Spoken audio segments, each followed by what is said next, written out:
Covid vaccine कापनिंगद्रदि लैबाक थादोक्लगा इंडियादरा अमेरिकादरा चटनिंगबदा चटख्रो फिलिपीन प्रेसिडेंट रोड्रिगो दुटेर्टी ना कोविड-19 की वैक्सीन कापनिंगदबा मियोइसिंग मरैबाक फिलिपीन्स थादोक्तुना मखोइना चटनिंगबा इंडियादरा अमेरिकादरा नत्रगा कदाइदनोमा चटख्रो हाइना हाइख्रे वैक्सीन कापतबा मियोइसिंग फादुना वैक्सीनेशन तौगनी हाइनसु प्रेस असिना फोंदोख्रे ऑस्ट्रेलियन आइलैंड तास्मानियन डेविल्स सा मखल असिना पेंगुइन ब्रीडिंग पियर लिसिंग अहुमलोम तकथोख्रे मालेम मसिदगी मांगसिलकलबा यौखटपगी प्रोजेक्ट अमा ओइना पाइखटलिबा तास्मानियन डेविलना ऑस्ट्रेलियन आइलैंड पेंगुइन कयामरुम तकथोख्रे मसिंग यामदबा तास्मानियन डेविल खरा 2012 ता मेरिया आइलैंड मफम होंदोखिबने मतम कुइनदगी पुंगमुट मुटख्रे खनरंबा तास्मानियन डेविल असि island असिदगी recover तौरखिबदगी मसिंग यामखिद्रबा penguin breeding pair लिसिंग अहुमलोम तकथोखि हाइदे कोरोना वायरस लीक ओइ थाजनरिबा वुहान लैबना चाइना की टॉप साइंस अवार्ड नॉमिनेट तौख्रे मालेम की लेबा कयादगी हौजिक फाउबा कोरोना वायरस लीक ओइ हाइबगी खुदम फंगद्रबसु यानिंगबा फाउद्रिबा कोरोना वायरस लीक ओइ हाइबगी चिंगनबा लैरिबा Wuhan Institute of Virology WIB ना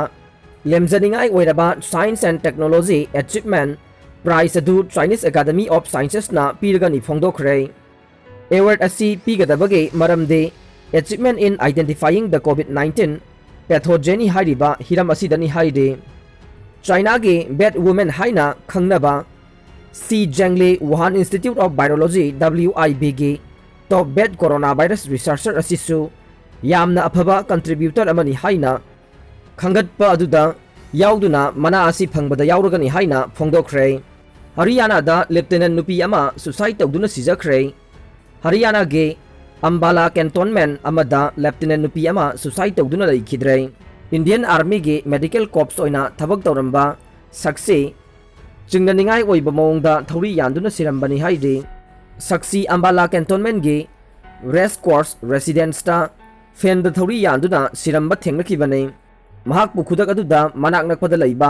आर्मी हॉस्पिटल पुखतपदा सिरगा पुरकले हाइना लाउथोखिबने अमरोमदा लैखिद्रबा सक्से लैखिदबा सिदा सक्सी की मपा अमसुंग मयामबना महाके मपुरोइबा नबिदपु थौदोक असिगी माराल सिदि पुलिसना विक्टिम की मसा पोसेशन मतुंग इन्वेस्टिगेशन हौख्रे सक्सी की मपुरोइबा से इंडियन एयर फोर्स के स्क्वाड्रन लीडर ओइरिबने नविदना सक्सीबु मेंटली अमसुंग फिजिकली टॉर्चर तवी हाइना सक्सी की मपाना पुथोरकले हेक लुहोंखिबदगी प्रॉब्लम मयाम अमा थोखि लोइनना सिखिबा नुमित की नोंगमा वालिंगैदा सक्सीना मपादा कॉल तौरक्तुना महाकी मपुरोइबना ओटपा नैबा तवी हाइरखि हाइदे महाकी मपा अमसुंग मयामबना FIR अमा पांदुना इन्वेस्टिगेशन मखा चथखरे अमसुंग सक्सीगी मरी मतासिंगना थौदोक असिबु मरिक चुमना थिगतपिदुना मपुरोइबननि हाइना थाजनरिबा सिसु ओइरमलबदे फाबिनबा मखाताना फोंदोख्रे इंश्योरेंस फंगनबगिदमक ममा अमसुंग पोक्तबा मपाना चही मापन की नुपी मचा अमा हातोख्रे लुधियाना के मफम अमदा चही मापन खक्तंगारी नुपी मचा अमा मागी मिंगदा याउबा इंश्योरेंस अमगी सेनफम फंगनबा माबु हेक पोगलिबी ममा अमसुंग अनौबा मपुरोइबना हातोकपिख्रे थौदोक असि जून 10 मापन थोखिबने नुपी मचा अदुगे ममिंगना भारती हाइना खंगनै अदुगा ममागी मिंगना पिंकी चही 18 अदुगा मागी अनिसुबा मपुरोइबा दुना नरेंद्रपाल चही 38 हाइदे मतै मनाव असिना भारती गे मिंगदा 2018 दा लुपा लाख 2,50,000 की इंश्योरेंस अमा याउबी खिरमे मखोय अनिना 2019 दा लुपा लाख 3 की सेनफम ओइबा लम अमा इंस्टॉलमेंट दा लेरमे अदुबु पिनिंगाई लेतबदगे इंश्योरेंस अदु फंगनबा मसानुपी अदुबु सासल पिजा पिथक तौफम अमदा हातोखिबनी हाइदे महाराष्ट्र की सुरुंग अमगी सेक्पीदा निपा वायरस पुरंब थेंगनरे यामना तांगना थोकपा थोकदोक अमदा पुणे की national institute of virology NIB ना थिजिन हुमजिन तौबदा ममांगदा केरला दा फंखिबा यामना मिपाइनखिबा निपा वायरस सेक्पी मखल अनीदा यावरंबा थेंगनखरे निपा वायरस असि सेक्पीदगी संदोकपा WHO ना लौनगनबा अमा ओइना सखंग्रबने मसी महाबालेश्वर सतारादा लैब सुरुंग अमदा 2020 के मार्च तगे थिजिन हुमजिन तौबदा थेंगनखिबनी हाइदे असिगुंबा सेक्पीदगी फंगलिबा वायरस यामनमक खुदोंग थिनिंगाई ओइ हाइदे वायरस असिना नहानख्रबा थवाई पानबा अमा ꯐꯅꯕ ꯂꯥꯌꯦꯡꯕ ꯉꯝꯗ꯭ꯔꯤꯕꯅ ꯁꯤꯕꯒꯤ ꯆꯥꯡ ꯌꯥꯝꯅ ꯋꯥꯡꯒꯜꯂꯤ ꯍꯥꯏꯔꯤ꯫ ꯀꯣꯚꯤꯗ ꯅꯥꯕꯗꯒꯤ ꯁꯤꯕꯒꯤ ꯆꯥꯡ ꯑꯁꯤ 1% ꯑꯃꯁꯨꯡ 2% ꯑꯣꯏꯕꯗ ꯅꯤꯄꯥ ꯚꯥꯏꯔꯁꯅ ꯅꯥꯔꯕꯗꯤ ꯁꯤꯕꯒꯤ ꯆꯥꯡ ꯑꯁꯤ 65%ꯗꯒꯤ 100% ꯐꯥꯎꯕ ꯑꯣꯏꯕ ꯌꯥꯏ ꯍꯥꯏꯅ ꯆꯦꯛꯁꯤꯟ ꯋꯥꯐꯝ ꯐꯣꯡꯗꯣꯛꯈ꯭ꯔꯦ꯫ ꯍꯤꯟꯗꯨ ꯅꯨꯄꯥ ꯑꯃꯗ ꯂꯨꯍꯣꯡꯕꯒꯤꯗꯃꯛ ꯌꯨꯄꯤꯗ ꯃꯨꯁꯂꯤꯝ ꯅꯨꯄꯤ ꯑꯃ ꯐꯨꯊꯈ꯭ꯔꯦ, ꯃꯔꯨ ꯀꯣꯛꯈ꯭ꯔꯦ, ꯆꯦꯟꯅꯕ 3 ꯐꯥꯒꯠꯈ꯭ꯔꯦ꯫ ꯃꯁꯥꯒꯤ ꯆꯍꯤ 10 ꯁꯨꯔꯕꯤ ꯃꯨꯁꯂꯤꯝ ꯅꯨꯄꯤ ꯑꯃ ꯍꯤꯟꯗꯨ ꯅꯨꯄꯥ ꯑꯃꯗ ꯂꯨꯍꯣꯡꯒꯅꯤ ꯍꯥꯏꯕꯒꯤ ꯐꯨꯕꯤꯔꯗꯨꯅ ꯃꯔꯨ ꯀꯣꯛꯂꯒ ꯅꯝꯐꯨꯗ ꯂꯝꯕꯤꯗ ꯃꯈꯣꯡꯅ ꯆꯠꯍꯟꯈ꯭ꯔꯦ ꯍꯥꯏꯔꯤ꯫ ꯊꯧꯗꯣꯛ ꯑꯗꯨ ꯌꯨꯄꯤꯒꯤ ꯚꯥꯔꯠ ꯕꯦꯡꯗ ꯊꯣꯛꯈꯤꯕꯅꯤ꯫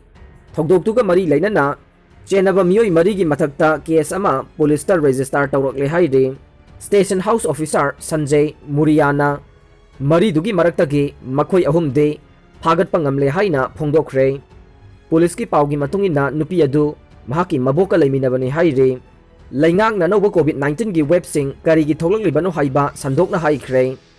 ꯍꯦꯜꯊ ꯃꯤꯅꯤꯁꯇ꯭ꯔꯤꯒꯤ ꯋꯥ ꯉꯥꯡꯕ ꯑꯃꯗ ꯗꯥꯛꯇꯔ ꯕꯤ.ꯀꯦ. ꯄꯥꯎꯜꯅ ꯑꯅꯧꯕ ꯀꯣꯚꯤꯗ-19ꯒꯤ ꯋꯦꯕ ꯊꯣꯛꯍꯜꯂꯛꯄꯗ ꯃꯆꯥꯛ 4 ꯂꯩ꯫ ꯑꯍꯥꯟꯕꯗ ꯚꯥꯏꯔꯁꯀꯤ ꯃꯆꯠ ꯅꯠꯇ꯭ꯔꯒ ꯃꯗꯨꯅ ꯁꯟꯗꯣꯛꯄ ꯉꯝꯕꯒꯤ ꯃꯒꯨꯟ ꯑꯁꯤꯅꯤ꯫ ꯑꯅꯤꯁꯨꯕꯗ ꯚꯦꯛꯁꯤꯅꯦꯁꯟ ꯇꯧꯗꯕ ꯃꯤꯑꯣꯏꯁꯤꯡꯅ ꯃꯍꯤꯛꯀꯤ ꯆꯥꯛꯇꯥꯐꯝ ꯑꯣꯏꯔꯛꯄ ꯑꯁꯤꯅꯤ꯫ ꯑꯍꯨꯝꯁꯨꯕꯗ ꯚꯥꯏꯔꯁꯀꯤ ꯃ꯭ꯌꯨꯇꯦꯁꯟ ꯊꯣꯛꯂꯕ ꯇꯨꯡꯗ ꯂꯧꯅꯒꯟꯕ ꯑꯣꯏꯔꯛꯄꯁꯤꯅꯤ꯫ ꯑꯃꯁꯨꯡ ꯑꯔꯣꯏꯕ ꯃꯆꯠꯀꯤ ꯑꯩꯈꯣꯏꯅ ꯚꯥꯏꯔꯁꯇ ꯇꯥꯟꯖꯥ ꯄꯤꯗꯨꯅ ꯏꯁꯥꯗ ꯆꯪꯍꯟꯗꯨꯅ ꯅꯥꯅꯅꯕꯒꯤ ꯃꯆꯥꯛ ꯑꯣꯏꯍꯜꯂꯤ꯫ ꯑꯁꯨꯝꯅ ꯃꯤꯌꯥꯝꯗ ꯆꯦꯛꯁꯤꯟꯅ ꯂꯩꯅꯕ ꯋꯥ ꯍꯥꯏꯈ꯭ꯔꯦ꯫ ꯃꯅꯤꯄꯨꯔ ꯁ꯭ꯇꯦꯠ ꯀꯣꯚꯤꯗ-19ꯒꯤ ꯑꯞꯗꯦꯠꯇ ꯍꯧꯈꯤꯕ ꯄꯨꯡ 24ꯒꯤ ꯃꯅꯨꯡꯗ ꯃꯤꯑꯣꯏ 719 ꯀꯣꯚꯤꯗ-19 ꯄꯣꯖꯤꯇꯤꯚ ꯀꯟꯐꯥꯔꯝ ꯑꯣꯏꯔꯦ꯫ ꯃꯤꯑꯣꯏ 594ꯅ ꯗꯤꯁꯆꯥꯔꯖ ꯇꯧꯈ꯭ꯔꯦ ꯑꯃꯁꯨꯡ ꯃꯤꯑꯣꯏ 9ꯅ ꯂꯩꯈꯤꯗ꯭ꯔꯦ꯫ ꯑꯄꯨꯟꯕ ꯀꯟꯐꯥꯔꯝ ꯀꯦꯁꯅ 75,719ꯅꯤ꯫ ꯑꯦꯛꯇꯤꯚ ꯀꯦꯁꯅ 8,992 ꯂꯩꯔꯤ꯫ ꯂꯥꯏꯆꯠ ꯑꯁꯤꯗꯒꯤ ꯐꯈ꯭ꯔꯕ ꯑꯄꯨꯟꯕ ꯃꯁꯤꯡ 55,138ꯅꯤ꯫ ꯂꯥꯏꯆꯠ ꯑꯁꯤꯗꯒꯤ ꯂꯩꯈꯤꯗꯕ ꯑꯄꯨꯟꯕ ꯃꯁꯤꯡ 1,053 ꯁꯨꯈ꯭ꯔꯦ꯫ ꯂꯣꯏꯅꯅ ꯂꯥꯏꯆꯠ ꯑꯁꯤꯒꯤ ꯐꯒꯠꯄꯒꯤ ꯆꯥꯡ ꯆꯥꯗ 64.20ꯅꯤ꯫ ꯀꯦꯕꯤꯅꯦꯠ ꯃꯤꯐꯝ ꯄꯥꯡꯊꯣꯛꯇꯨꯅ ꯇꯣꯉꯥꯟꯕ ꯑꯦꯖꯦꯟꯗꯥ 30 ꯔꯣꯝ ꯈꯟꯅꯈ꯭ꯔꯦ꯫ ꯉꯁꯤ ꯆꯤꯞ ꯃꯤꯅꯤꯁꯇꯔ ꯑꯦꯟ ꯕꯤꯔꯦꯟꯅ ꯆꯤꯌꯔ ꯂꯧꯗꯨꯅ ꯀꯦꯕꯤꯅꯦꯠ ꯃꯤꯐꯝ ꯄꯥꯡꯊꯣꯛꯇꯨꯅ ꯇꯣꯉꯥꯟꯕ ꯑꯦꯖꯦꯟꯗꯥ 30 ꯔꯣꯝ ꯈꯟꯅ ꯅꯩꯅꯈ꯭ꯔꯦ꯫ ꯆꯤꯞ ꯃꯤꯅꯤꯁꯇꯔꯒꯤ ꯁꯦꯀ꯭ꯔꯦꯇꯔꯤꯌꯦꯠ ꯀꯦꯕꯤꯅꯦꯠ ꯍꯣꯜꯗ ꯄꯥꯡꯊꯣꯛꯈꯤꯕ ꯃꯤꯐꯝ ꯑꯁꯤꯗ ꯌꯥꯝꯅ ꯃꯔꯨꯑꯣꯏꯕ ꯗꯤꯄꯥꯔꯠꯃꯦꯟꯠ ꯈꯔꯒꯤ ꯑꯣꯏꯕ ꯋꯥꯐꯝꯁꯤꯡ ꯄꯨꯊꯣꯛꯇꯨꯅ ꯀꯨꯞꯅ ꯈꯟꯅ ꯅꯩꯅꯈꯤ꯫ ꯃꯤꯐꯝ ꯑꯗꯨꯗ ꯃꯔꯨꯑꯣꯏꯅ MLA ꯂꯩꯇꯕ ꯀꯦꯟꯗ꯭ꯔꯁꯤꯡ ꯑꯁꯤꯒꯤ ꯂꯣꯀꯦꯜ ꯑꯦꯔꯤꯌꯥ ꯗꯦꯚꯂꯞꯃꯦꯟꯠꯀ ꯃꯔꯤ ꯂꯩꯅꯕ ꯗꯤꯁꯤꯅ ꯌꯦꯡꯁꯤꯟꯗꯨꯅ ꯆꯂꯥꯏꯍꯟꯕ, ꯗ꯭ꯋꯥꯔꯀꯥꯗ ꯃꯅꯤꯄꯨꯔ ꯚꯥꯕꯟ ꯑꯃ ꯁꯥꯕꯒꯤ ꯑꯌꯥꯕ ꯄꯤꯕꯒ ꯂꯣꯏꯅꯅ ꯊꯕꯛ ꯂꯧꯈꯠꯄ, ꯅꯦꯁꯅꯦꯜ ꯒꯦꯝ ꯚꯤꯂꯦꯖꯀꯤ ꯃꯤꯇꯩ ꯂꯥꯡꯒꯣꯜ ꯇꯦꯝꯄꯔꯔꯤ ꯒꯚꯔꯟꯃꯦꯟꯠ ꯀ꯭ꯋꯥꯇꯔꯗꯒꯤ ꯒꯚꯔꯟꯃꯦꯟꯠ ꯏꯝꯄ꯭ꯂꯣꯌꯤꯁꯤꯡ tribal colony quarters new Checkon Imphal East ꯍꯣꯡꯖꯤꯟꯅꯅꯕ ꯁꯦꯝꯖꯤꯟꯕ, government residential quarters tribal colony new Checkon PDAꯅ ꯁꯦꯝꯕꯒꯤ ꯊꯕꯛ ꯍꯧꯕ, ꯂꯣꯟ ꯂꯧꯕꯁꯤꯡꯒꯤ ꯂꯣꯟ ꯊꯥꯗꯣꯛꯄ ꯏꯝꯄ꯭ꯂꯤꯃꯦꯟꯇꯤꯡ ꯑꯦꯖꯦꯟꯁꯤꯁꯤꯡꯗ ꯈꯪꯍꯟꯕ, implementation of startup scheme contract recruitment, horticulture and soil conservation ꯗꯤꯄꯥꯔꯠꯃꯦꯟꯠꯀꯤ ꯃꯇꯥꯡꯁꯤꯡꯗ ꯌꯥꯎꯅ ꯀꯨꯞꯅ ꯈꯟꯅ ꯅꯩꯅꯈꯤ ꯍꯥꯏꯔꯤ꯫